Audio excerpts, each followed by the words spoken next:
Saudara, seorang pria di Samarinda, Kalimantan Timur tega menjual istrinya sebagai pekerja seks komersial. Pelaku beralasan uang tersebut digunakan untuk membeli susu anak dan memenuhi kebutuhan hidup sehari-hari. Polresta Samarinda mengungkap kasus tindak pidana perdagangan orang melalui kerjasama antara Polsek Palaran dan Polsek Kawasan Pelabuhan.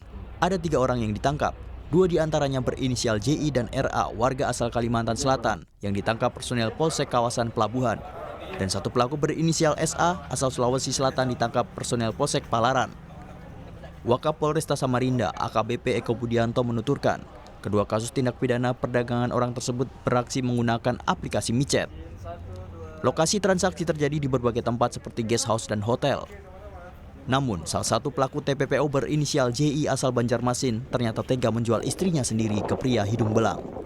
JI mengaku uang hasil menjual istri sebagai PSK untuk membeli susu anak, popok, dan kebutuhan sehari-hari. Modusnya dia menjual itu istrinya, Pak?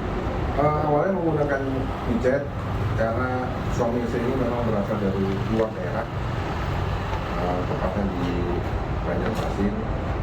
Memang berencana mau ke Samarinda ini untuk mencari keuntungan dari jual memperdagangkan itu istrinya. Sekitar sudah 2 bulan atau 3 bulan sudah di Samarinda ini. Diawali dengan menggunakan micet, langsung ditawarkan ke beberapa penjajah cinta. Dari tangan pelaku diamankan barang bukti berupa sejumlah uang, alat kontrasepsi, dan beberapa unit handphone yang digunakan untuk transaksi prostitusi.